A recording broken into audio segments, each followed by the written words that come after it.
የኢትዮጵያ ታሪክ ካልተዘመረለት ኢያሱ እስከ ተዘመረለት ኢህአዴግ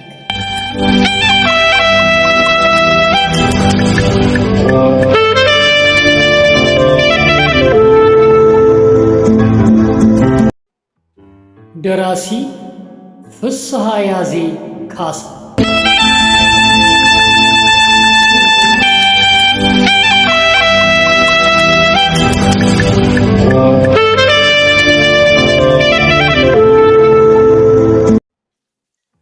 የታሪክ ዓለም ዩቲዩብ ቻናል ላይ ተዘጋጅቶ የቀረበ የታሪክ መጽሐፍ ትረካ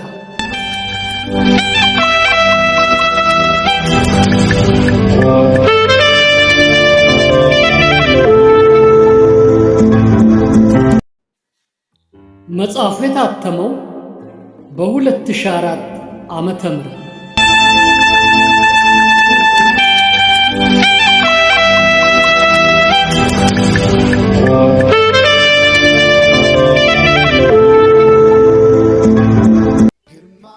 ትረካችንን ለምትከታተሉ የቻናላችን አባላቶችና የትረካችን አድማጮች እንኳን ወደ ትረካ ፕሮግራማችን በደህና መጣችሁ።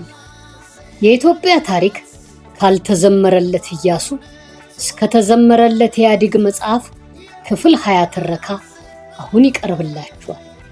እናንተም ሙሉ ትረካውን ትኩረት ሰጥታችሁ እንድትከታተሉ የቻናላችን አባል ያልሆናችሁ የደወሏን ምልክት እየተጫናችሁ ሰብስክራይብ በማድረግ አባል እንድትሆኑ፣ አባል የሆናችሁና ያልሆናችሁም ላይክ እንድታደርጉልን፣ ሼር እያደረጋችሁ ለሌሎችም እንድታጋሩልን፣ በኮሜንት ቦታ ላይ ሐሳብ አስተያየታችሁን እንድትጽፉልን በትህትና እየጠየቅን አሁን ወደ ሙሉ ትረካው እናመራለን።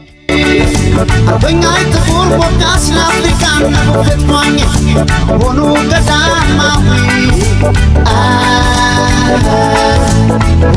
ቀዳማዊ አብሮ መኖር ጥቁር የሚፈታው ታላቅ ህልሜ ነበራቸው።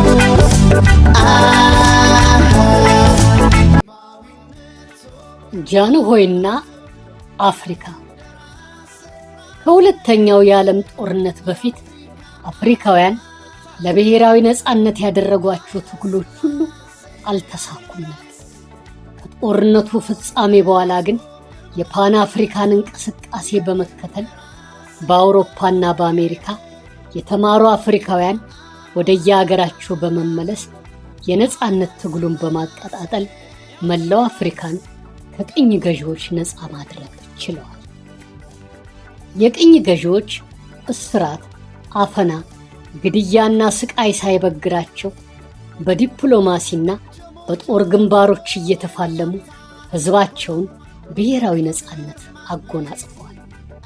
kwame nkrumah ጋናን፣ ሴኮ ቱሬ ጊኒን፣ ጆሞ ኬንያታ ኬንያን፣ ኔሬሬ ታንዛኒያን፣ ኬኔት ካውንዳ ዛምቢያን፣ መሐመድ አምስተኛ ሞሮኮ፣ ሀቢብ ቡርጊባ ቱኒዚያን፣ ቬንቬላ አልጄሪያን፣ ኔልሰን ማንዴላ ደቡብ አፍሪካን በአፓርታይድ አገዛዝ ነፃ አውጥተዋል። እነዚህ የነፃነት አባቶች ህብረታቸውን በማጠንከር የፓን አፍሪካ ጽንሰ ሐሳብን በተግባር በመተርጎም ለአፍሪካውያን ትልቅ ኩራት የሆነውን የአፍሪካ አንድነትን ድርጅት እንደ አውሮፓውያን አቆጣጠር በ1963 ዓመተ ምህረት ለጥቁር ህዝብ የነፃነት ምሳሌ በሆነችው በኢትዮጵያ መዲና በአዲስ አበባ ለማቋቋም ችለዋል። ለውጤት ከመብቃታቸው በፊት የነበረው ሂደትም ፈታኝና እልህ አስጨራሽ የነበረ ሲሆን የኢትዮጵያና የጃንሆይ እገዛ ለአፍሪካውያን ህልም እውን መሆን ወሳኝ አስተዋጽኦ ነበር። ያኔ ፋሽስት ኢጣሊያ ኢትዮጵያን በወረረበት ወቅት ጃንሆይ ለመንግስታቱ ማህበር አቤቱታቸውን ለማቅረብ በ1929 ዓመተ ምህረት በስዊዘርላንድ ጄኔቭ በአዳራሹ መድረክ ላይ ቆመው ንግግር ለማድረግ ሲዘጋጁ የነበረው ሁከት አሳዛኝ ነው። የተቃውሞ ጩኸት የዘለፋ ቃል፣ የስክሪፕቶ ክዳኖችና የመሳሰሉ ጥቃቅን ነገሮች ወደ ንግግር ማድረጊያው መድረክ የተወረወረበት ሁኔታ ተስተውሏል። ኢትዮጵያ አባል የሆነችበት ያ ማህበር የየአገሪቱ ተወካይ የሆኑ ታላላቅ ምሁራንና ባለስልጣናት የተሰበሰቡበት አዳራሽ አልመሰለም። ከወሮበሎች ቡድን የማይጠበቅ ክንውን ነበር በአዳራሹ የነበረው። ጃንሆይ ዙሪያ ገባውን እየተዟዟሩ በዓይኖቻቸው ጸጥታ እንዲከበር ቢማጸኑም ጸጥታ ሊያስከብር የደፈረ ባለስልጣን አልነበረም። በወቅቱ በኢትዮጵያ ምድር የመርዝ ጋዝ በአውሮፕላን እየተረጨ ዜጎች ያለቁበት ሁኔታ። ጃንሆይና ቤተሰቦቻቸው ስደት ላይ ናቸው። ፍጹም ብቸኝነት ተሰምቷቸዋል። ተስፋ የጣሉበት ማህበርና ዓለም አቀፍ ሕግ በዚያ ሁኔታ ይጠብቀኛል ብለው አላሰቡም። በጃንሆይ ዘመን የተቀረጹ ምስሎችና ፎቶግራፎችን ሁሉ ያየ ሰው የዚያችን ዕለት የጃንሆይን የፊት ገጽታ በማየት ብቻ በዘመናቸው ክፉኛ የተናደዱበት ዕለት መሆኗን በቀላሉ ይረዳል።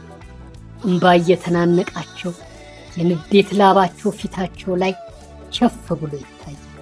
ነገር ግን የመጡበት ነውና ካባቸውን ገለጥ አድርገው ከኪሳቸው አቤቱታ የያዘውን ወረቀታቸውን አውጥተው በሲቃ ድምፅ በጩኸት መካከል አለ። ያ ታሪካዊና ነቢይ አስባላቸው ንግግራቸው ለሁከት በተሰበሰቡት ባለስልጣናት ልብ ውስጥ እየጠለቀ ሲሄድ ብዙዎቹ መበጥበጣቸውን ትተው በጥሞና ማዳመጥ ጀመሩ። ቢሆንም ኃያላኑ ለኢጣሊያ ዕውቅና ከመስጠት አልታገዱም።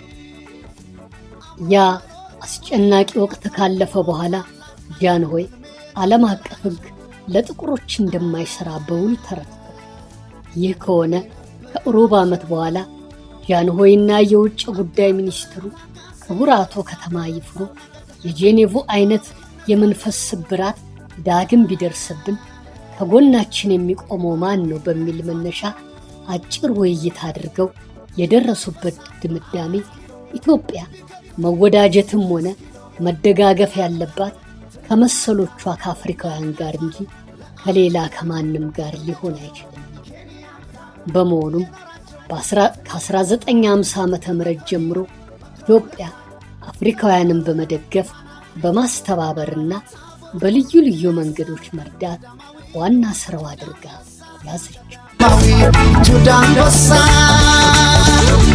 ግርማዊነቱ የደራሴ ራሴ የአፍሪካ አባት ኃይለ ሥላሴ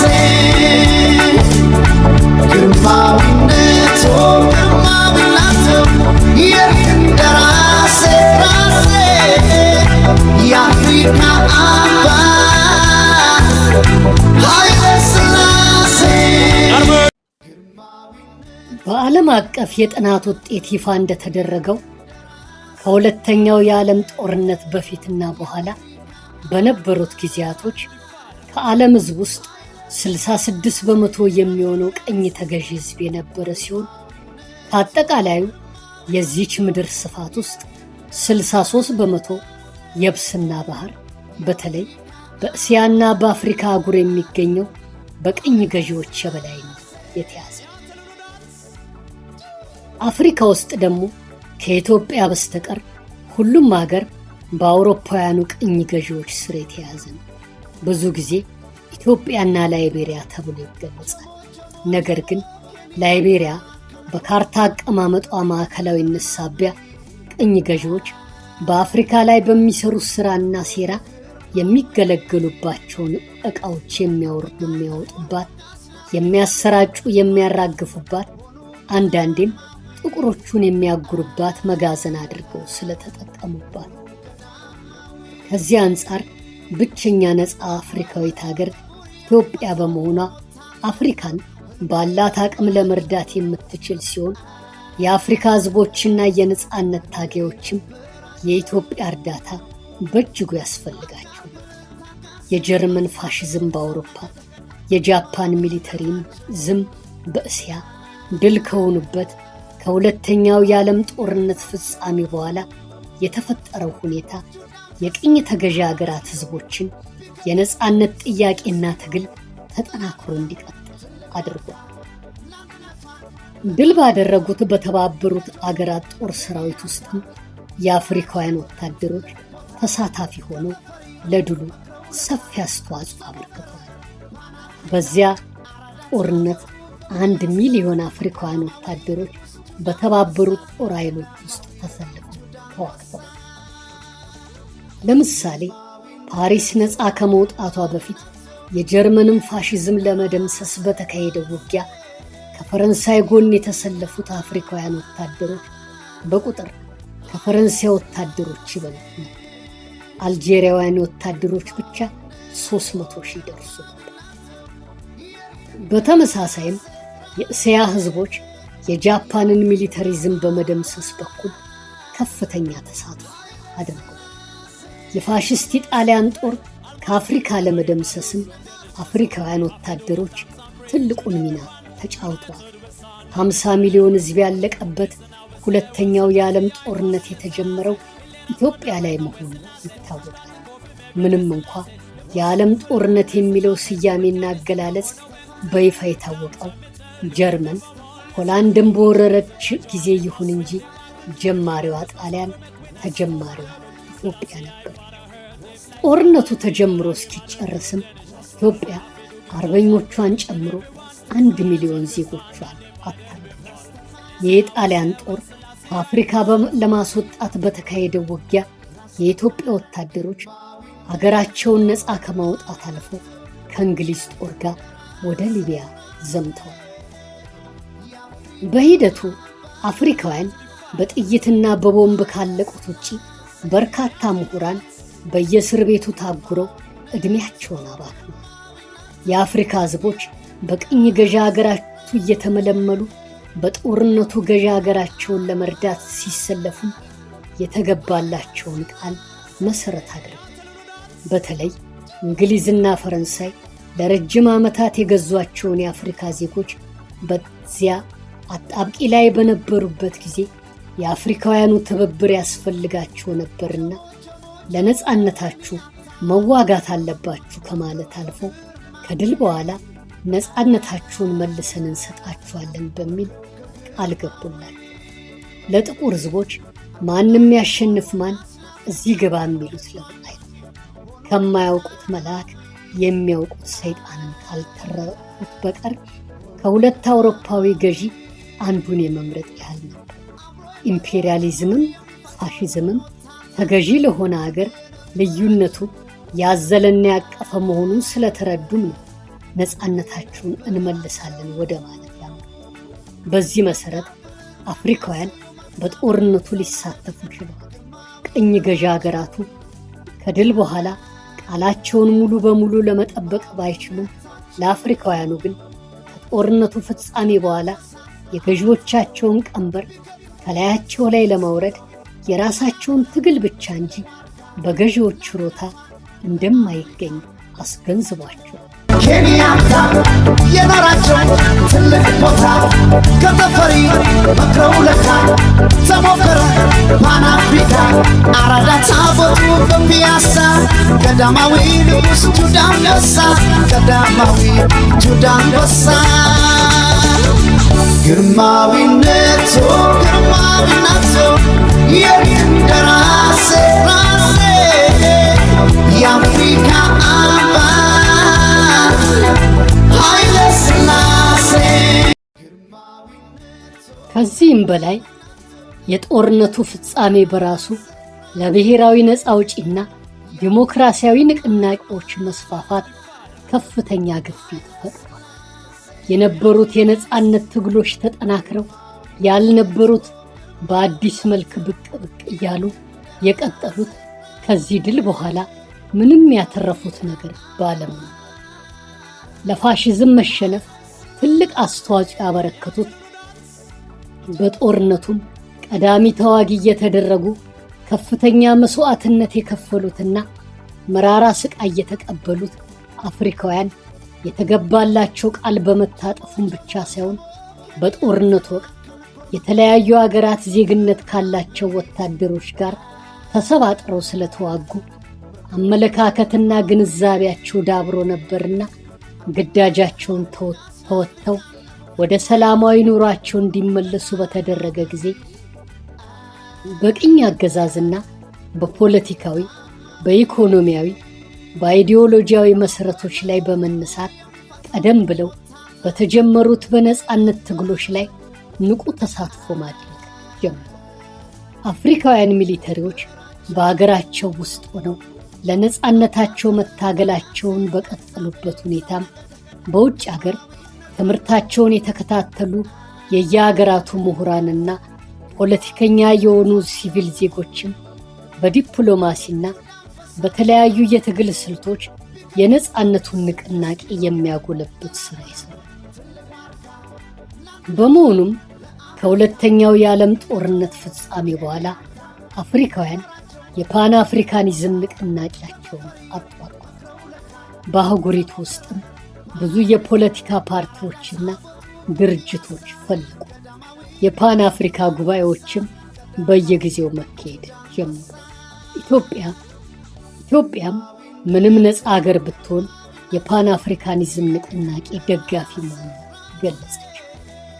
ጃንሆይ በማናቸውም ረገድ ቢሆን አፍሪካውያን ወንድሞቻችንን ለነጻነት የሚያደርጉትን ትግል ደግፈን የሚቻለንን ሁሉ እንረዳለን አሉ። አፍሪካውያኑ በውስጣቸው ያለውን ምሬት ይፋ ያወጡትና ጠንካራ ውሳኔ የወሰኑት ጦርነቱ በአውሮፓ ሙሉ ለሙሉ ሊጠናቀቅ የጥቂት ወራት ዕድሜ በቀረበት በጥቅምት ወር እንደ አውሮፓውያን አቆጣጠር 1945 ላይ በእንግሊዝ ማንቸስተር ከተማ ውስጥ በተደረገው በአምስተኛው የፓን አፍሪካ ጉባኤ ላይ በዚሁ ጉባኤ በአህጉሪቱ የፈለቁ የፖለቲካ ፓርቲዎችና ድርጅቶች አባላት የተካፈሉ ሲሆን ከእነርሱ ውስጥ የጋናው ኳሚ ንኩርማና የኬንያው ጆሞ ኬንያታ ይገኙበታል። እነርሱና መሰል ዕውቅ የብሔራዊ ነፃ አውጪ ንቅናቄ መሪዎች በጉባኤያቸው ለአፍሪካ ሕዝቦች ያቀረቡት ማሳሰቢያና የወሰዱት አቋም እንዲህ የሚል ሁሉም ሕዝቦች ራሳቸውን ለመምራትና መብት እንዳላቸው ሁሉም ሕዝቦች ራሳቸውን ለመምራት መብት እንዳላቸው እናምናለን። ሁሉም ቅኝ ግዛቶች ከባዕዳን የፖለቲካና የኢኮኖሚ ቁጥጥር ነፃ መሆን አለባቸው። የቅኝ ግዛት ሕዝቦችም ባዕዳን ኃይላት ከሚቀጥሉት ማንኛውም ገደብ ነፃ ሆነው የየራሳቸውን መንግስታት የመምረጥ መብት ሊኖራቸው ይገባል ሲሉ አስገነዘቡ። ይህን የውሳኔ አቋም ኢምፔሪያሊስቶች ለማፈን ጥረት አደረጉ። አፍሪካውያኑ ግን የነፃ አውጪ ንቅናቄ መሪዎችን መልእክት ተቀብለው በተግባር ወደ መተርጎም አመሩ።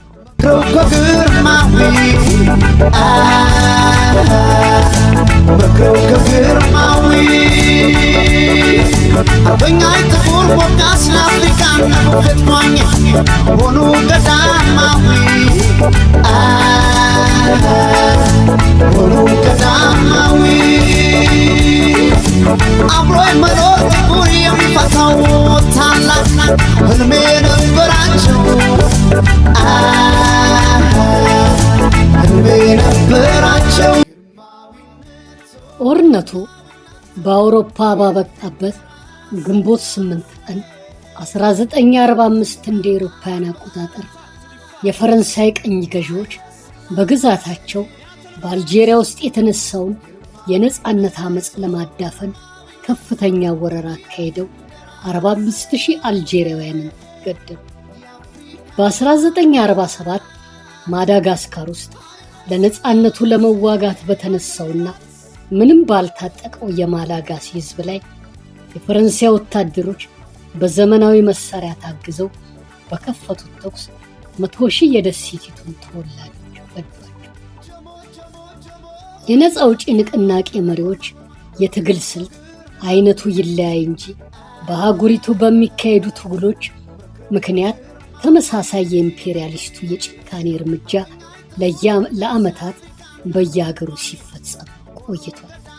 በሰሜን አፍሪካ የሚገኙ አገራት ውስጥ ኮሚኒስት ፓርቲዎች እንደመበርከታቸው መጠንም በኃያሏ ሶቪየት ኅብረት እርዳታ ምክንያት የትግላቸው ጊዜ አጭር እንዲሆን አግዟቸዋል። ነፃነቷን በመቀናጀት ረገድ የመጀመሪያዋ የአፍሪካ ሀገር ሊቢያ ናት። ከቀድሞ ገዥዋ ከኢጣሊያ ነፃ ከሆነች በኋላ በእንግሊዝና በፈረንሳይ ወታደሮች ተይዛ የቆየችው ሊቢያ በተባበሩት መንግስታት ድርጅት ውሳኔ መሠረት መንግስታዊ ሉዓላዊነት ያገኘችው ታኅሳስ 24 ቀን 1951 እንደ አውሮፓውያን አቆጣጠር። ሆኖም ባዕዳኑ አገሪቱን ሙሉ ለሙሉ ለቀው የወጡት እንደ አውሮፓውያን አቆጣጠር በ1970 ነበር። ጋዳፊ ስልጣን እንደያዙ ጠራርገው አባረሯቸው። በሐምሌ ወር 1952 እንደ አውሮፓውያን አቆጣጠር ግብፅ በገማል አብደል ናስር መሪነት ጸረ ኢምፔሪያሊስት አብዮት ተከናውኖ የአብዮታዊ መምሪያ ምክር ቤት ከተቋቋመ በኋላ የአርበኞች ድርጅት አባሎችን የያዘ ቡድን ስልጣኑን ይዞ በገማል አብደል ናስር ሲመራ ቆይቶ በግብፅ አብዮታዊ መንግስት ጥያቄ መሠረት ከረጅም ጊዜ ግብግብ በኋላ እንግሊዝ ወታደሮቿን ሙሉ ለሙሉ በሰኔ ወር 1956 እንደ አውሮፓውያን አቆጣጠር ከሀገሪቱ አስወጣች። በሀገሪቱ የኢምፔሪያሊስት መንግስትን መልሶ ለማቋቋም የሚፈልጉ ኃይሎች ቢኖሩም ሶሻሊስቱ ቦታውን ሳይለቅ ቆየ። እንግሊዝና ፈረንሳይ የስዊስ ካናል ኩባንያን ለግብፅ ማስረከብ እንዳለባቸው የተጠየቁትን ጥያቄ መሠረት አድርገው እስራኤልንም ከጎናቸው አሰልፈው በግብፅ ላይ ጦርነት ቢከፍቱም የግብፅ ሕዝብ በጀግንነት ተዋግቶ መከረ። ለዚህም የሶሻሊስት ሀገሮች በተለይ ሶቪየትና ቼኮስሎቫኪያ ለግብፅ የሰጡት የመሳሪያ እርዳታ ለድሉ ከፍተኛ አስተዋጽኦ ነበር። ሦስቱ ሀገሮች ግብፅን መልሰው ለማጥቃት ሲዘጋጁ ሶቪየት በሦስቱ ሀገሮች ላይ ጦርነት እንደምትከፍት ስላስጠነቀቀች ወራሪዎቹ ተኩስ አቁሞ ከግብፅ ወጡ።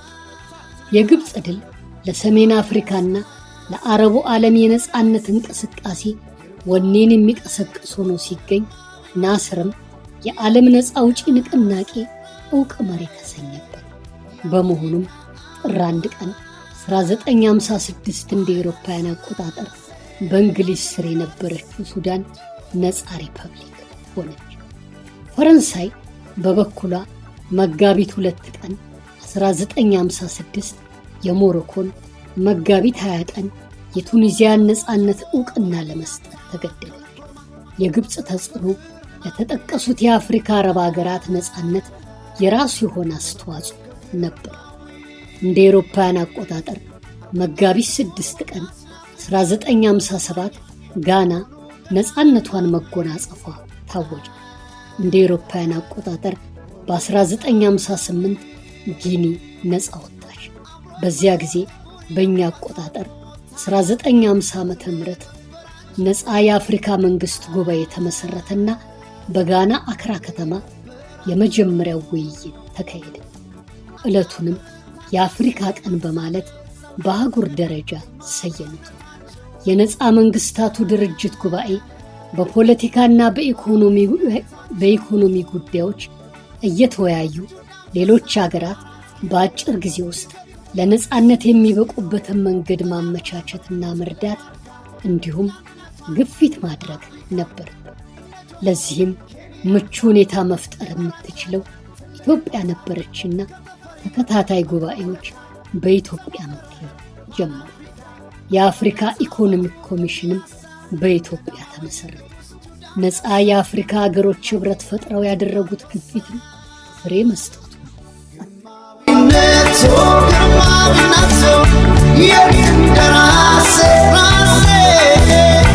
የአፍሪካ አባት ኃይለ ሥላሴ ግርማዊነቱ ግርማዊነቱ የደራሴ ራሴ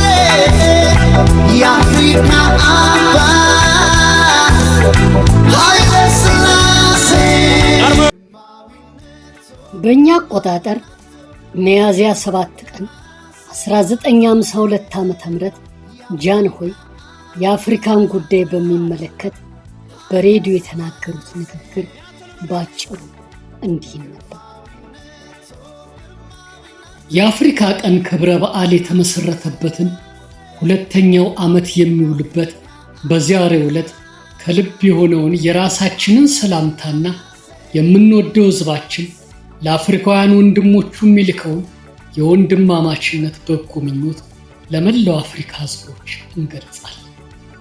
ስለዚህ ታላቅ ስለሆነው ክፍለ ዓለም ሕዝቦች ነፃነትና የወደፊት እርምጃ በሚያደርገው ትግል ባለፈው ዓመት ውስጥ የአፍሪካ ሀገሮች ያሳዩት መተባበር ደስ የሚያሰኝና የሚያበረታታ፣ ካሜሮን ነፃ እንደወጣች እንዲሁም ኮንጎ፣ ናይጄሪያ፣ ሶማሊያ እና ቶጎላንድ በዚህ ዓመት ውስጥ ነፃነታቸውን የሚያገኙ በመሆናቸው አፍሪካውያን ወንድሞቻቸው በሙሉ ይደሰቱበታል። የእነዚህ አገሮች ነፃ መውጣት የአገሬውን ሕዝብ በተለይ የሚያስደስተው ብቻ ሳይሆን ይህንኑ መልካም ውጤት ለማስገኘት ሳይሰለቹ ለደከሙት እህትማማች አገሮች ሕዝብ ጭምር ብርታትን የሚሰጣቸው። በዚህም አኳኋን ከ10 ዓመት በማያንስ ጊዜ ውስጥ የተባበሩት መንግስታት ድርጅት አባል የሆኑት የአፍሪካ ሀገሮች ቁጥር በዝቶ ከ3 እስከ 4 መድረሱ ስለ አፍሪካ ነፃነት የሚደረገውን እንቅስቃሴ በበለጠ የሚያጠናክረው ስለሆነ ሌሎችም በአፍሪካ ውስጥ የሚገኙ ግዛቶች በአጭር ጊዜ ውስጥ ነፃነታቸውን እየተጎናጸፉ ከአፍሪካውያን ወንድሞቻቸው ጎን ተገቢ የክብር ስፍራቸውን እንደሚይዙ አያጠራጥርም። አሁንም እንኳ ቢሆን በማናቸውም ሀገር የሚገኙ ሕዝቦች ሁሉ በዘር ምክንያት ልዩነት እንዳይደረግባቸውና የዕድል እኩልነት እንዳይነፈጋቸው ለማድረግ በተባበሩት መንግስታት ሸንጎ በሚደረገው ትልቅ የአፍሪካ መንግስታት ሐሳብና ዓላማ አንድ መሆንና በሰፊው መተባበራቸው ከብዛታቸው ጋር ሆኖ በተባበሩት መንግስታት ሸንጎ የሚናገሯቸውን ቃላት በተለይ ተደማጭ አድርጎታል።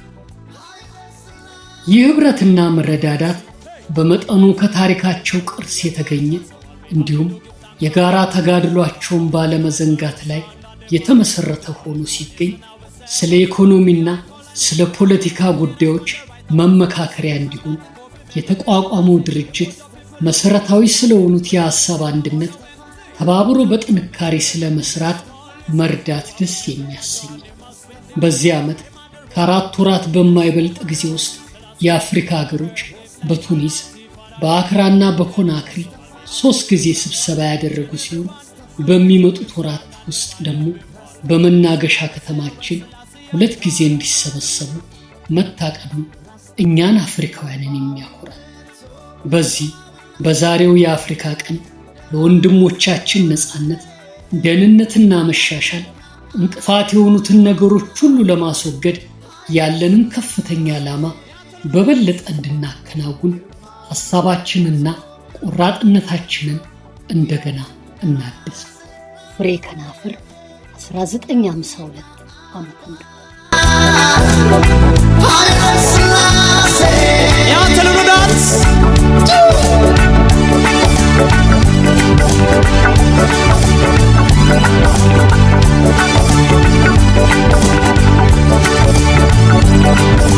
ጀሞ ጀሞ ጀሞ ኬንያታ ከንኮርማ መክረው ከግርማዊ መክረው ከግርማዊ አርበኛይ ጥቁር ሞጋስ ለአፍሪካ ነቦፈትሟኝ ሆኑ ቀዳማዊ ሆኑ ቀዳማዊ። በዚሁ የአፍሪካ ቀን በተከበረበት ዕለት እንደ አውሮፓውያን አቆጣጠር 1960 ዓ.ም 17 የአፍሪካ ሀገሮች ነፃነታቸውን ተቀናጁ። በተጠቀሰው ዓመት የተባበሩት መንግስታት ድርጅት ጠቅላላ ጉባኤ ለቅኝ ግዛት ሀገሮችና ሕዝቦች ነፃነት ስለመስጠት ጉዳይ የቀረበውን ውሳኔ አጸደቀ። የካፒታሊስት ሀገራት ተወካዮች ረቂቁን ውድቅ ለማድረግ አልሞከሩም።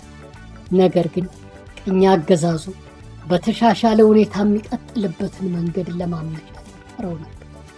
ሆኖም የገለልተኛ ሀገራትና የሶሻሊስት ሀገራት በተለይ የሶቪየት ኅብረት ተወካዮች ካፒታሊስቶቹን ተቃውመው ጥረታቸው አከሸፉት። 43 የእስያና የአፍሪካ ሀገሮች ያረቀቁትን መግለጫ ጠቅላላ ጉባኤው በከፍተኛ የድምፅ ብልጫ ሲያጸድቀው ቅኝ አገዛዝ ከተባበሩት መንግስታት ድርጅት መርሆች ጋር የማይጣጣም መሆኑን በመግለጽና ህዝቦች የራሳቸውን ዕድል በራሳቸው የመወሰንና በነፃነት የመኖር መብት እንዳላቸው በማድረግ ከውሳኔው መጽደቅ በኋላ ለብሔራዊ ነፃነት የሚካሄደው ትግልና የሚከተለው እልቂት ሙሉ ለሙሉም ባይሆን በመጠኑ ጋባል። ለ7 ዓመታት ያህል ደም ያፋሰሰው የአልጄሪያና የፈረንሳይ ጦርነትም ተገታ። ሐምሌ 1 ቀን 1962 እንደ አውሮፓውያን አቆጣጠር አልጄሪያ ነፃ ሀገር ሆነች። ከዚህ በኋላ ባሉት ተከታታይ ዓመታት የቅኝ ግዛት ስርዓት በመላው ዓለም እየፈራረሰ ሄደ። አፍሪካውያን ቀስ በቀስ ነፃነታቸውን እየተጎናጸፉ ለመሄድ ካስቻሏቸው መንገዶች ውስጥ አንዱ ህብረታቸው እንዳለ ሆኖ በኢኮኖሚ በኩል ሊረዳዱ የሚችሉበት የአፍሪካ ኢኮኖሚ ኮሚሽን በተባበሩት መንግስታት አማካኝነት ማቋቋም ሆነች። በእኛ አቆጣጠር 1951 ዓ.ም በአዲስ አበባ ከተማ የአፍሪካ ኢኮኖሚ ኮሚሽን የመጀመሪያ ጉባኤ ተመርቆ ከተከፈተ ከአንድ ዓመት በኋላ ጃንሆይ በሁለተኛው የአፍሪካ ነፃ መንግስታት ኮንፈረንስን ሲከፍቱ ባደረጉት ንግግር ውስጥ ያካተቱት ገለጻን ይህንኑ የሚያረጋግጥ የአፍሪካ ኢኮኖሚ ኮሚሽን የመጀመሪያው ጉባኤ በተደረገበት ጊዜ የአፍሪካ ህዝብ ያደረገውን የተፋጠነ የፖለቲካ እድገት በሰው ልጅ ታሪክ ውስጥ ከተፈጸሙት እጅግ አስገራሚና አስደናቂ ሆኖ ከሚታዩት የስልጣኔ እርምጃዎች አንዱ መሆኑን ገልጠናል።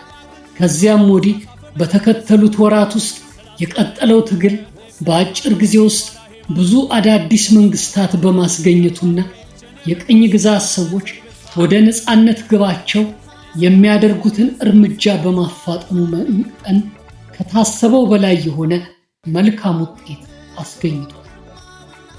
በዚህ ከእግዚአብሔር በተመረጠው ዕድል ጊዜና ቀን መመስረትና መስራት የሚገባን መሆኑን አውቀን ዕድል ህልም ሆኖ እንዳይቀር የአንድነትን መሰረት መጣል ስራችን እናድርግ።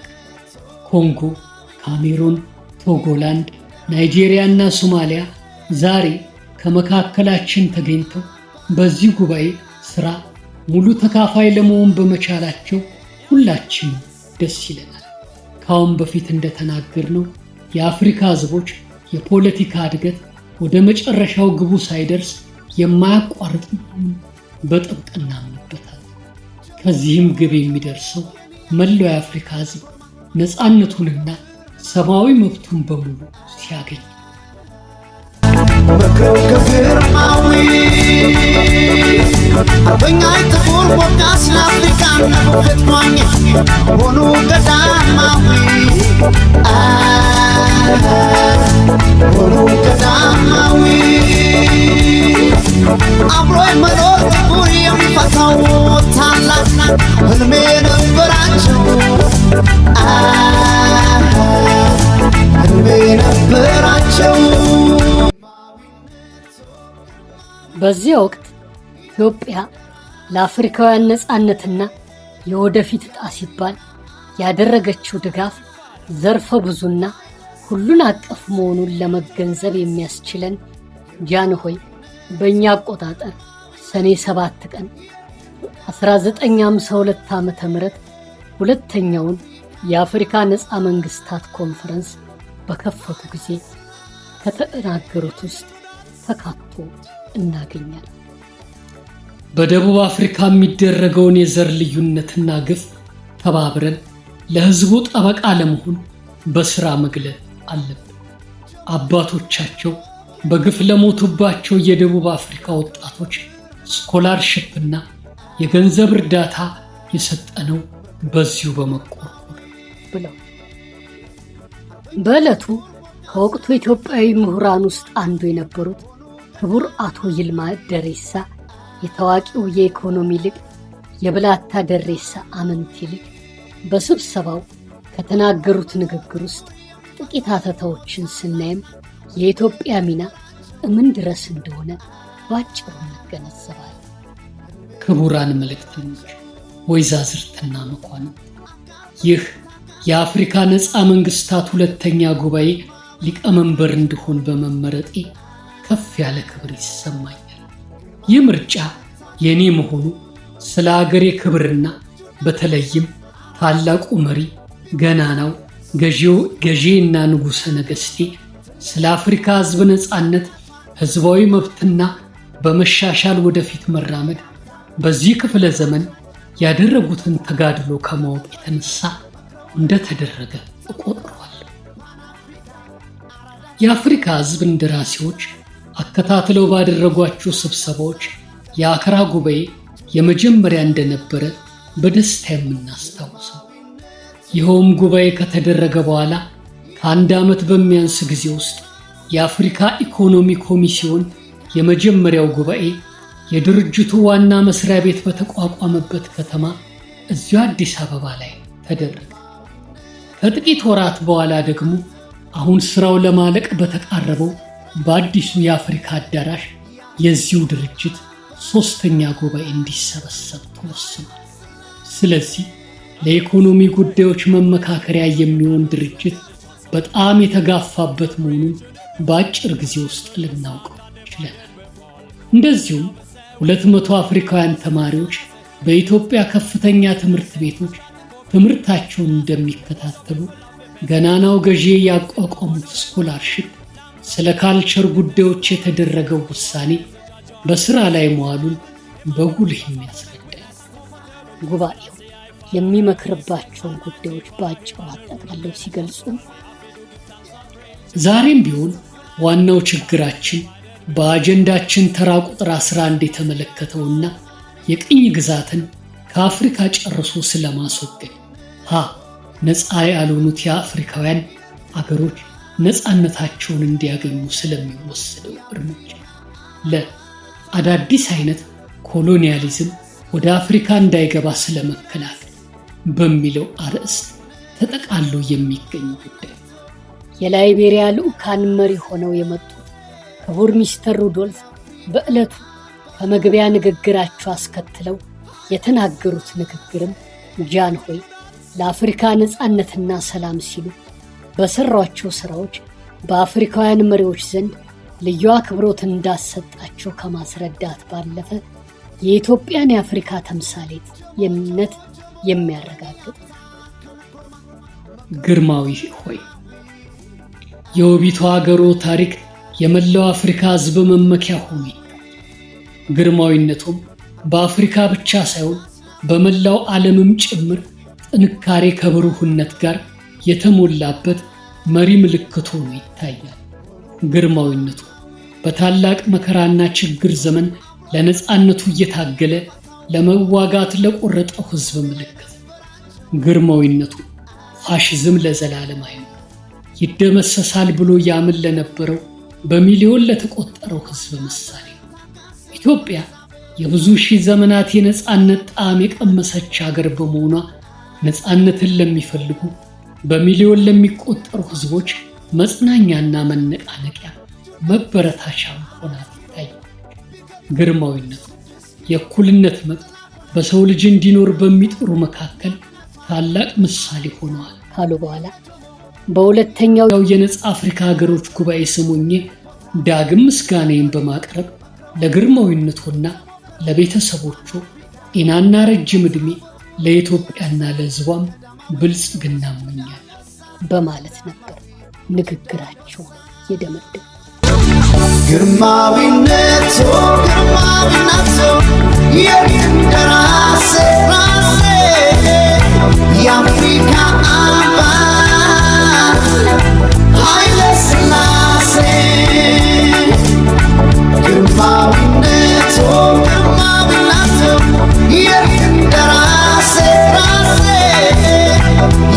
የአፍሪካ አባት ኃይለ ሥላሴ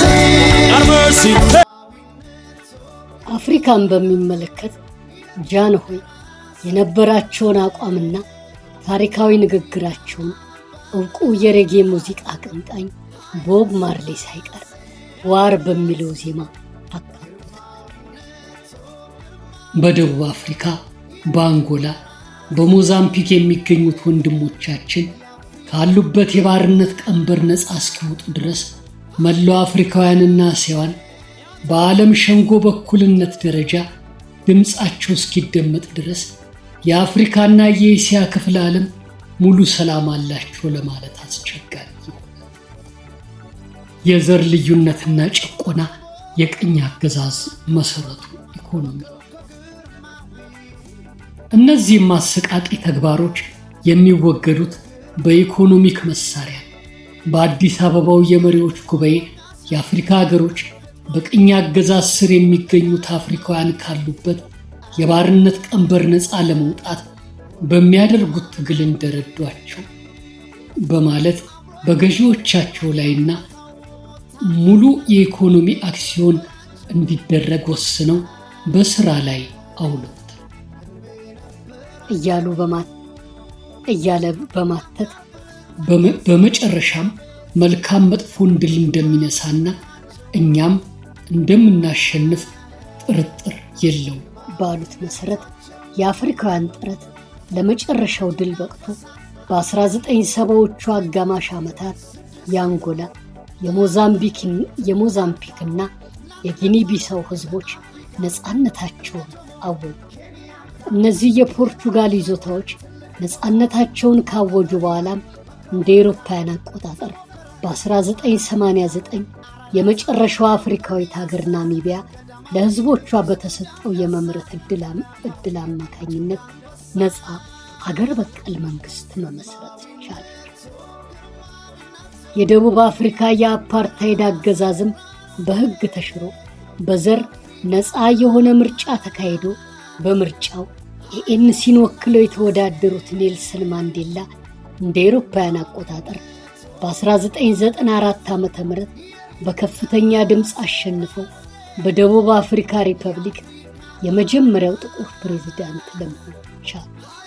ባየነው መልኩ የቅኝ አገዛዝ ስርዓት ቢያከትሙ የእጅ አዙር ቅኝ አገዛዙ ዛሬም ድረስ እንደቀጠለ መሆኑ አይዘነጋም። ጃንሆይ የቅኝ አገዛዝ መሰረቱ ኢኮኖሚ ማስወገጃውም ኢኮኖሚ ነው እንዳሉት የእጅ አዙር ቅኝ አገዛዙም በኢኮኖሚ ድክመት በኩል የሚተገበር መሆኑ እያየን። በእነዚያ ዘመናት ከኢትዮጵያ በስተቀር መላው አፍሪካና ህዝቦቿ ለነፃነታቸው ሲፍጨረጨሩ ኢትዮጵያ ነፃ የትምህርት ዕድል ለአፍሪካውያን ከመስጠት ባለፈ ራሱን የቻለ በባለሙያ የተሞላ የውጭ ግንኙነት የነበራትና ቢሮክራሲዋም ዓለም አቀፍ ይዘት የነበረው ሀገር ነበረች።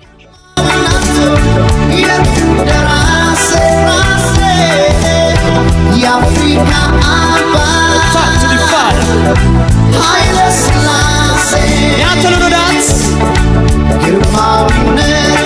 ግርማዊነቶ የደራሴ የአፍሪካ አባት ኃይለ ሥላሴ። ልክ በዚሁ መጠንም ጃንሆይ አፍሪካ ውስጥ ራሱን የቻለ መንግስት ባልተመሰረተበት አህጉር ከታዋቂ መሪዎች ተርታ የተሰለፉ ዓለም አቀፍ ዕውቅናቸው የዳበረና የተከበሩ ተሰሚነት የነበራቸው መሪ ነበር። ለውጭ ግንኙነት ምቹ የሆነ የአየር መንገድ ስለነበረም አፍሪካውያን የነፃነት ታጋዮች ባሻቸው ጊዜ በነፃነት ወደ ኢትዮጵያ እየመጡ በአህጉሪቱ ቀጣይ ዕጣ ፈንታ የመወያየት ዕድል ነበራቸው። በእኛ አቆጣጠር በ1953 ዓ.ም ግንባታው የተጠናቀቀውን የኢሲኤን አዳራሽ የመሰሉ ምቹ መሰብሰቢያዎችን ጃንሆይ በራሳቸው ገንዘብ አስገንብተው የፓን አፍሪካኒዝም ውልድ ለሆነው ለአፍሪካ አንድነት ድርጅት አበርክተዋል። የድርጅቱ ቋሚ የድርጅቱ ቋሚ መቀመጫ ኢትዮጵያ እንድትሆን የተደረገውም የጃንሆይ መንግስት ለአህጉሪቷ ነፃነት ያበረከተው አስተዋጽኦ ከፍተኛ በመሆኑ ምክንያት ጃንሆይ የአፍሪካ አባት ነበሩና ዛሬም ድረስ በዚሁ ስም ይጠራሉ። ኢትዮጵያ የአፍሪካ እናት የተሰኘችውም በቅኝ ግዛት ያልተያዘች ብቸኛ አፍሪካዊት ሀገር በመሆኗ ብቻ ሲሆን ለአፍሪካ ነፃነት ተምሳሌት በመሆኗ ከአፍሪካም ባለፈ በቆየው የአድዋ ድል ለመላው ህዝቦች ተገዥ ህዝቦች የጽናት ተምሳሌት ሆና የተጠቀሰች ብቸኛ ሀገር ናት። ይህን መነሻ በማድረግም በርካታ የአፍሪካ ሀገሮች ከነፃነታቸው በኋላ የየራሳቸውን ሰንደቅ ዓላማ ሲያዘጋጁ የቀለም ምርጫቸው የኢትዮጵያን ሰንደቅ ዓላማ መሰረት ያደረገ ሆኖ ቀርቷል። ይህን ንዑስ ርዕስ ከማጠቃለላችን በፊት አንድ ከአፍሪካ ጉዳይ ውጭ የሆነ የጃንሆይን ተግባር በእኛ አቆጣጠር በ1952 ዓ.ም በፈረንሳይ ሀገር የተፈጥሮ አደጋ ደርሶ ነበር። በዚያን ጊዜ ጃንሆይ የሐዘን መግለጫቸውን ከላኩ ከጥቂት ቀናት በኋላ የገንዘብ እርዳታ ለፈረንሳይ ሰጥተዋል። በዚያ አፍሪካውያን ልዩ እርዳታ በሚያስፈልጋቸው ወቅት ጃንሆይ ከአፍሪካ አልፎ ለፈረንሳይ ያደረጉት እርዳታ ቀደም ሲል ያየናቸው ሀተታዎች ከወጡበት ከ1953-52ቱ ፍሬ ከናፍር ከተሰኘው መጽሐፍ ተካቶ የሚገኝ ሲሆን የፈረንሳዩ መሪ ቻርልስ ደጎልና ጃንሆይ የተለዋወጧቸው ቴሌግራሞች የሚከተሉትን ይመስላል። ለክቡር ፕሬዝዳንት ደጎል ኤሊዜ ቤተ መንግስት ፓሪስ። የፍሬዡስ ከተማ በደረሰባት አሰቃቂ አደጋ ምክንያት ጉዳቷን ለማቃለል ይረዳ ዘንድ በፓሪስ ኢንዶሺን ባንክ በኩል 5 ሚሊዮን ፍራንክ ልከንልዎታል። የተላከው እርዳታ በዚህ መቅሰፍት ለተጎዳው ህዝብ በመሰለው አይነት ለእርዳታ ይውል ዘንድ ክቡርነቱን እንጠይቃለን። ከፕሬዝዳንት ቻርልስ ደጎል የተሰጠ መልስ። የኢትዮጵያ ንጉሠ ነገሥት ጊርማዊ ቀዳማዊ ኃይለ ሥላሴ አዲስ አበባ። በፍሬዡስ ከተማ ላይ በወደቀበት አሰቃቂ መቅሰፍት ምክንያት ጉዳት ለደረሰበት ህዝብ ማካለያ ይሆን ዘንድ ጊርማዊነቱ ርኅራኄ በተሞላ ቸርነት ሲላደረገው ከፍ ያለ ሲቶታ በሙሉ ልቤ ሳመሰግን እንዲሁም በእኔና ይህ ጉዳት በወደቀበት ህዝብ ስም ሆኜ ትልቅ የሆነ ባለውለታ መሆኔን ይገልጻል።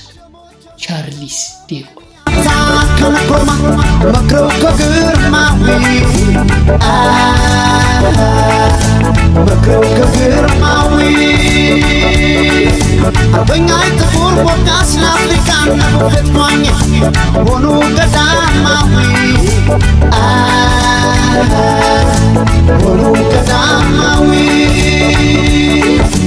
አብሮ መኖር ጥቁር የሚፈታው ታላቅ ህልሜ ነበራቸው።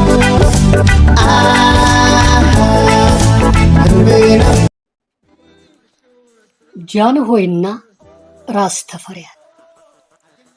የጃንሆይ ንጉሠ ነገሥትነት ለኛ ለሌሎች ደግሞ አምላክ የሆኑበት ሁኔታ አለ። ይህን ታሪካቸውን ላለመዝለል ያህል ጥቂት ማለት ተገቢ ይመስላል። ኢትዮጵያን የዓለም ህዝቦች አይን ማረፊያ ካደረጓት ነገሮች ውስጥ አንዱ ነፃነቷን ሳታስደፍር መቆየቷና ብቸኛዋ ነፃ አፍሪካዊት ሀገር መሆኗ ነው።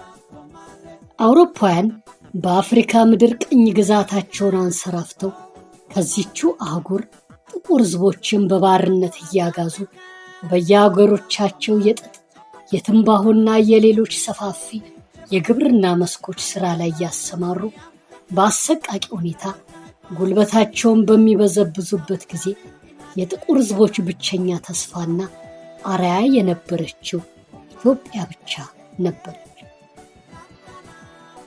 በተለይም የካቲት 23 1888ቱ የአድዋ ድል የበርካታ ጥቁሮችን ስሜት ያነሳሳና የነፃነት እንቅስቃሴያቸውን ያቀጣጠለ ክስተት ሆኖላቸዋል።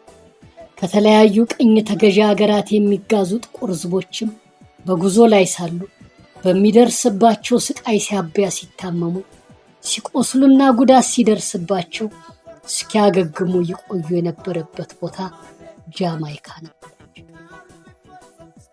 ከዚያን ጊዜ ጀምሮ የነበረው ፍልሰት ቀጥሎ ብዙሃኑ ለረጅም ዓመታት በአውሮፓ ምድር ሲሰቃዩ ኖረው ከነጻነት በኋላም ዛሬም ድረስ ያልተመለሱ ኑሯቸው እዚያው የሆነ ጥቁር ሕዝቦች ሞልተዋል። ነቢይ በሀገሩ አይከበርም እንዲሉ ራስ ተፈሪ በእኛ እይታ ከንጉሠ ነገሥትነት ያለፈ ሚና ባይኖራቸውም በጃማይካውያን ዘንድም ሆነ በዘመናቸው በነበሩ ጥቁር ሕዝቦች ዘንድ የአምላክነት ወይም የነቢይነት ስፍራ የተሰጣቸው ሆነው እናገኛቸዋል።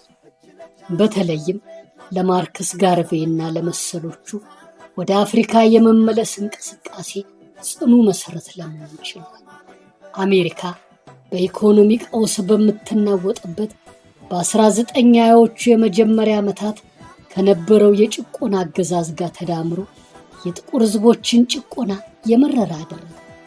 ከ1887 እስከ 1940 ዓመተ ምህረት ድረስ ምድር ላይ የነበረው ጃማይካዊ ማርከስ ጋርቬ ባክቱ አፍሪካን ሙቭመንት ወደ አፍሪካ የመመለስ ንቅናቄ መስራችና አስተባባሪ በመሆን ታሪካዊውን የአድዋ ድል መነሻ በማድረግ ንቅናቄውን አጠናከረው።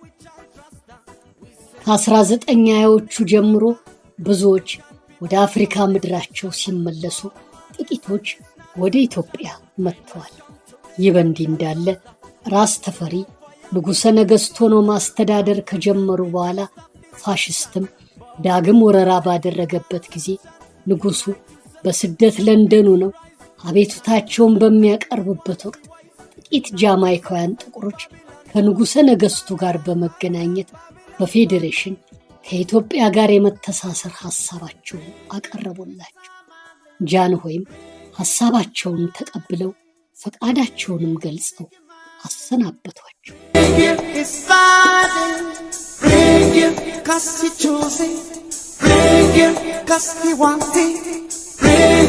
Come on, come on, come on, bring it, Shashamane, bring it, Ethiopia, bring it, Shashamane, bring it, Ethiopia, bring it, Shashamane.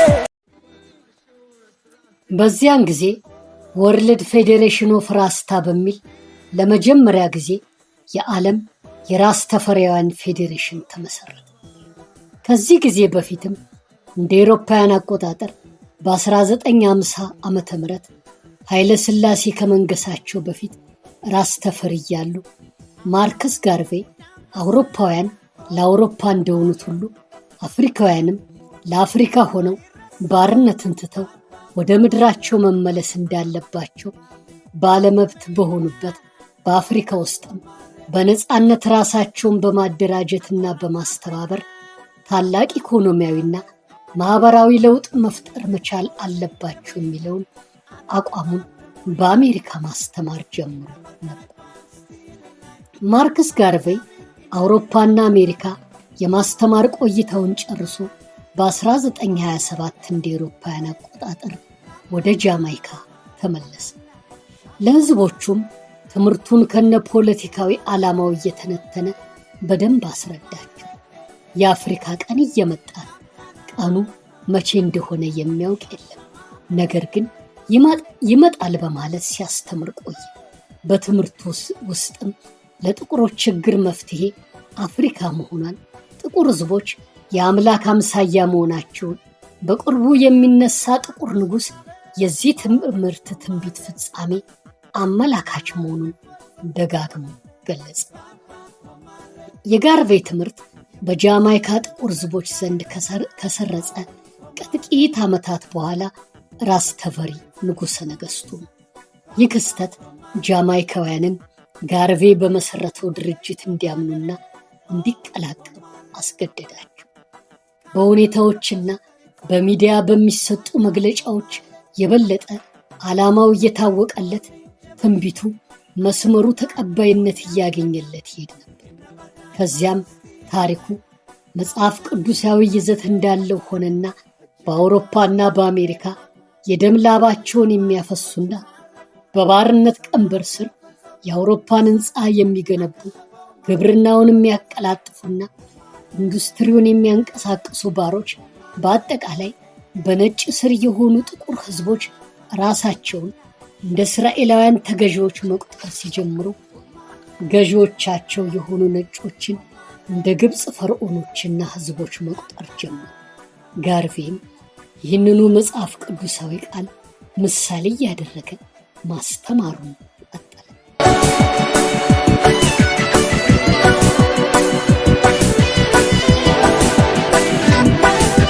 Time has come today, we shall trust that. We send more fire, we don't need water. African people stop destruction. Bob Marley said it's not solution. Time has come today, we shall trust that. We send more fire, we don't need water. African people stop destruction. Bob Marley said it's not solution. እናም አፍሪካውያን ጥቁር ሕዝቦች በባርነት የሚኖርበት አገር ባቢሎን ሲባል የሚመለሱባት የተስፋይቱ ምድር ከነዓን እንደሆነች እሷም ኢትዮጵያ መሆኗን አምነው ተቀበሉ። ኢትዮጵያ ከባርነት ሀገር ተነስተው የሚመጡባት የተስፋ ምድር ከነዓን የመሆኗን ሚስጥርም የማርክስ ጋርቬይ የነብያቸው ትምህርት የፈጠረው መሆኑ። ጋርቬይ ቀደም ሲል በጀመረው የመመለስ እንቅስቃሴ ይህ ነው የሚባል ተጨባጭ ለውጥ ያልመጣ ቢሆንም ራስ ተፈሪ ከነገሱ በኋላ ግን ትንቢቱ ተፈጸመለትና ራስ ተፈሪያኒዝም ራሱን የቻለ ሃይማኖት ወይም እምነት እየሆነ ሄደ። በዚህም በርካቶች ወደ ተስፋይቱ ምድር የመመለስን ጥያቄ በውስጣቸው ማሰላሰል ያዙ። ቀስ በቀስም በመላዋ ጃማይካ ተከታዮቹ በረከቱ። ቀደም ሲል ይዝናኑበትና ይታወቁበት የነበረው የብሉዝ ዜማ ስልት በሬጌ ስልት ተለወጠና እነ ኒስታ ቦብ ማርሌ ለራስ ተፈሪያኒዝም ተከታዮች ዓላማቸውን የማሰራጫ መንገድ አደረጉ። ቦብ ማርሌ ኤክሲደስ ወይም ዘጸአት ሲላዜመ ተቀብለው አቀነቀኑት። በዘፈናቸው ተደጋግሞ የሚደመጠው ባቢሎን የሚለው ቃልም ካየነው ታሪክ በመነሳት ሳይጠቀስ የማይታለፍ ሆነ። የጃንሆይ የንግስና ስማቸው ኃይለ ሥላሴ ስለሆነም በሥላሴ ትምህርት መሰረታቸውን በማድረግ እንደ አምላክ እንዲቀበሏቸው ማረጋገጫ ሆነላቸው። በዚህ ጊዜ ማርክስ ጋርቬይ ነቢይ፣ ራስ ተፈሪ አምላክ ሆነው ታመኑ። ንጉሱ ጃማይካን በጎበኙ ጊዜ እኔ አምላክ አይደለውም ብለው ቢያስተባብሉ መላው የጃማይካ ሕዝብ ግን የንጉሱን ንግግር እንደ ትህትና ቆጥረው አምላካችንን አየናቸው አሉ እንጂ ማስተባበያውን አልተቀበሉትም። እንደ አውሮፓውያን አቆጣጠር በ1966 ዓመተ ምህረት አፄ ኃይለ ሥላሴ ጃማይካን በጎበኙበት ጊዜ በመላው ጃማይካዊ ራስ ተፈሪያኒዝም ዘንድ ታላቅ ታምራት የታየበት ዕለት ተባለ። የጃንሆይን የጃማይካ ጉብኝት በተመለከተ በአዲስ ውበት መጽሔት በ1997 ዓመተ ምህረት ቃለ ምልልስ ያደረገው የራስ ተፈሪያን ተከታይ የሆነው ዳኒ በወቅቱ ቦታው ላይ ነበርና ሁኔታውን እንዲህ በማለት ይገልጸዋል። ንጉሱ ከአውሮፕላን በወረዱ ጊዜ አለቀሱ። የማልቀሳቸው ምስጢር ያንን ከቦ የሚጮህ ሕዝብ ማየታቸው፣ የሕዝቡ ፍቅር፣ ደስታ፣ መሪና አምላክ መፈለግ ልባቸውን ነካው።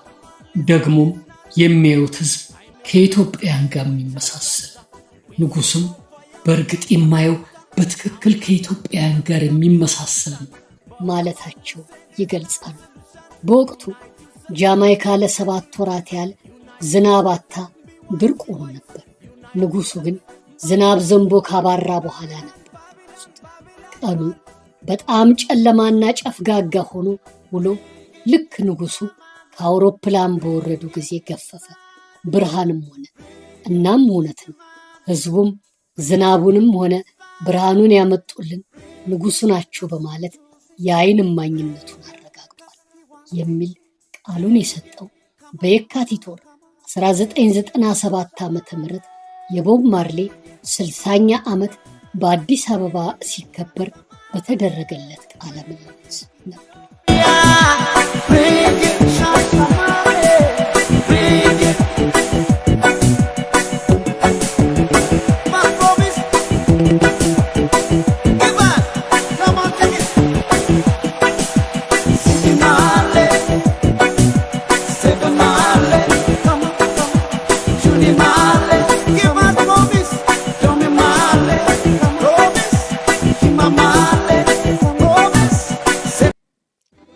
ይህን መሰሉ ታሪካዊ ግጥምጥሞሽ ለራስ ተፈሪያኒዝም ግን እውነት ነውና አፄ ኃይለ ሥላሴ ለአንዳንዶቹ አምላክ ለሌሎቹ ነብይ ሆነው ዛሬም ድረስ ይመለካሉ። ኢትዮጵያም የተስፋይቱ ምድር መሆኗ ቀጥሏል። ራስ ተፈሪያኒዝም አንድ ራሱን የቻለ እምነት ወይም ሃይማኖት ይሁን እንጂ ተከታዮቹ ግን አንድ የሚያምኑት ነገር አለ። ይኸውም በውስጡ ፖለቲካዊ የነጻነት ትግል የያዘ መሆኑ።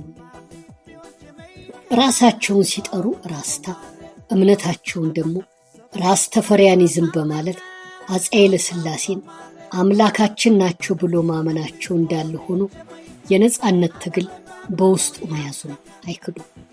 ጠቅለል ተደርጎ ሲታይ ራስ ተፈሪያኒዝም ተብሎ ቢጠቃለሉም በስሩ ግን በርካታ ልዩነቶች እናያለን። የተለያዩ ቡድኖችን በስሩ ይገኛል። ለምሳሌ ቦቦ ድሬድ ወይም ቦቦ ድሬድ 12 አንድ የአማኞች ቡድን ሲሆን በሻሸመኔ የሚገኝ ቡድን ነው። መሪያቸው ፕሪንስ ኢማኑኤል ነው። እንደ ቦቦ እምነት ማንኛውም የእምነቱ ተከታይ ወንድ እንደ ነብይ ይቆጠራል ሲል፣ እንደ ሌሎቹ ራስ ተፈሪያን ሁሉ የጥቁሮች ደህንነት ከባቢሎን ወደ ኢትዮጵያ መመለስ። ሌላው ቦብ ማርሌ እና ቤተሰቦቹ የሚገኙበት የእምነት ቡድን ሲሆን በራስ ተፈሪያን ስር ሆኖ የ12ቱ የእስራኤል ነገዶች የሚባል ነው። በዶክተር ቬርኖን መሪነት ይተዳደር ነበር። የአፄ ኃይለ ሥላሴን የልጅ ልጅ ወደ ዙፋን የመመለስ ህልምም ነበራቸው። ዛሬም የልጅ ልጅ ልጅ የሆነውን እንዲመለስ ይናፍቃሉ። መሰረታቸው ኦርቶዶክስ ሆኖ ከእምነቱ መመሪያ ውስጥ በየቀኑ አንድ ምዕራፍ ከመጽሐፍ ቅዱስ ማንበብ የሚል ጥብቅ መመሪያ አላቸው። ሌላው ቡድን ኒያቢንጌ ማለትም ሞት ለነጮች የሚል ትርጉም ያለውና ጥቁር ያልሆነ ወይም ነጭ የሆነ ሰው የራስ ተፈሪያን ተከታይ መሆን አይችልም የሚል አቋም ያለውና በራስታ ከበሮ ራስ ተፈሪን በማሞገስና በማመስገን በባህላዊ ዘዴ ያመልካል። ሌላው የኢትዮጵያ የዓለም ራስታዎች ፌዴሬሽን ወይም በምህጻረ ቃል EWFR በመባል የሚታወቀው የዚህ ቡድን ምስረታ ራቅ ያለና ቀደም ሲል እንዳየነው በፌዴሬሽን ከኢትዮጵያ ጋር የመቀላቀል ሐሳብ ያቀረበ በራስ ተፈሪ አምላክነት የጸና እምነት ያለውና አክራሪ ራስ ተፈሪያን የታጨቁበት ነው። ክርስቶስ ማለት ኃይለ ሥላሴ፣ ኃይለ ሥላሴ ማለት ክርስቶስ ራሱ እንደሆነ ማመን የአንድነታቸው መገለጫ ነው። ከአራቱ ቡድኖች የአምልኮ ቀናቸውን 3ቱ ቅዳሜን ሲያደርጉ የቦብ ማርሌ ቤተሰቦች ግን እሁድን መርጧል። በአጠቃላይ እምነቱ ወዝገብገብ ያለ ነገር እንዳለ ሆኖ ኃይለ ሥላሴ የክርስቶስ ቅጥያ ሆኖ ነው ነፃ ያወጣል። ክርስቶስ ኃይለ ሥላሴን ተመስሎ ነው የሚል ይዘት አለ።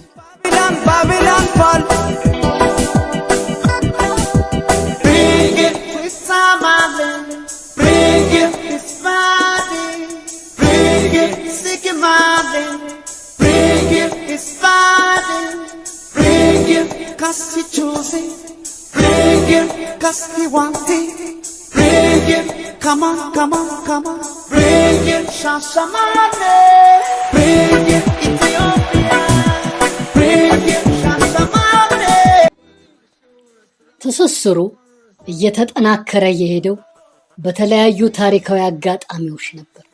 በይበልጥ ግን በእምነቱ ውስጥ ጠንካራ መሰረት የተጣለው በዳግም የኢጣሊያ ወረራ ወቅት ንጉሱ ለንደን በነበሩ ጊዜ ለስደተኞች የመመለስ ጥሪ ምላሻቸው ፈጣን በመሆኑ ነበር። ኢትዮጵያ ከመጣችሁ እጃችንን ዘርግተን እንቀበላችኋለን በማለት ጋብዘዋቸው ነበር። ንጉሱ በጉብኝታቸውም ጊዜ የተፈጠረውን ተአምር ተከትሎ በርካታ ጃማይካውያን ወደዚች የተስፋ ምድር የመመለስ ጉጉታቸውን አኑሮታል። ያኔ በስደታቸው ዘመን በገቡላቸው ቃል መሰረትም አፄ ኃይለ ሥላሴ ወደ ኢትዮጵያ ለሚመጡ ጃማይካውያን ሻሸመኔን ሰጧቸው። ከጃማይካ ጉብኝታቸው በፊትና በኋላም በርካታ ራስታዎች ወደ ሻሸመኔ መጉረፍ ጀመሩ። ይሁን እንጂ የተሰጣቸውን መሬት ሳያለሙትና ሳይስፋፉ የመንግስት ለውጥ ተደረገና የተሰጣቸው መሬት በደርግ ተወረሰ። ከዚያ በኋላ ባለው ጊዜ ቀድሞ የመጡት በሻሸመኔ በደህንነትና በዘመዶቻቸው ድጎማ ኑሯቸውን መግፋት ሲችሉ ሊመጡ በዝግጅት ላይ የነበሩትም ሐሳባቸውን ቀየሩ። ከ35 ዓመታት በላይ ዛሬ ድረስ እዚያው ሻሸመኔ ያሉና ቦታውን ሳይለቁ የኖሩ ቁጥራቸው አነስተኛ ቢሆንም ስጦታችንን በክብር እንጠብቃለን ብለው ይኖራሉ። በጠቅላላ በዓለም ሀገራት ያሉና ዛሬም ድረስ ወደ ተስፋይቱ ምድር የመመለስ ጉጉት ያላቸው ራስታዎች ደግሞ ቁጥራቸው በአሁኑ ሰዓት ግማሽ ሚሊዮን እንደሚደርስ ይገመታል። ሃይማኖቱም ከዓለም ሃይማኖቶች ተርታ ተሰልፎ ይገኛል። ከሻሸመኔ ጋር በተያያዘ ያለው ሁኔታም አንዳች እልባት ላይ ሳይደረስ በንጥልጥል ላይ እንዳለ። ነገር ግን የብዙዎች አቋም ቦብ ማርሌ እንዳለው ሆልድ ኦን ቱ ዋት ዩ ሃቭ ጎት፣ ስጦታችሁን ጠብቋት የሚል። እናም የሙጥኝ ብለዋል። የሆነው ሆኖ የዚህ ሁኔታ ዋናው የታሪክ መነሻ የአድዋ ድል የጥቁር ሕዝቦች ኩራት ስለሆነም ያንን የካቲት 23ቱን ድል መሰረት በማድረግ መላው የዓለም ሕዝብ ጥቁር ሕዝብ ወሩን ዘብላክ ሂስትሪ መንዝ በማለት ሁሌም እያከበረው ይገኛል። ስለዚህ ኢትዮጵያ የተስፋይቱ ምድር ሆነች። በዚህ ማን ይከፈዋል? ጃ ራስ ተፈሪያም ብሎ መቀበል። We send more fire, we don't need water. African people stop destruction. Bob Marley said it's not solution. Time has come today, we can't trust that. We send more fire, we don't need water. African people stop destruction. Bob Marley said it's not solution. Unite yourself, black people rise. Unite yourself, be wise. የክፍል 20 ትረካ እነሆ አሁን ተጠናቋል። በቀጣይ ክፍል 21 ይቀርባል። እናንተም ሙሉ ትረካችንን ስለተከታተላችሁና ስላዳመጣችሁ እጅግ አድርገን እያመሰገናችሁ በቀጣዩ ክፍል 21 ትረካ እስከምንገናኝ ደህና ሰንብቱልን። እናት ኢትዮጵያ ምንጊዜም ሰላም ትሁን። ሞቶን ሳሬ ማይረሳ ባባ ፎማሌ Jamaica, oh, Omale. Sofno akorat Africa, Papa Omale.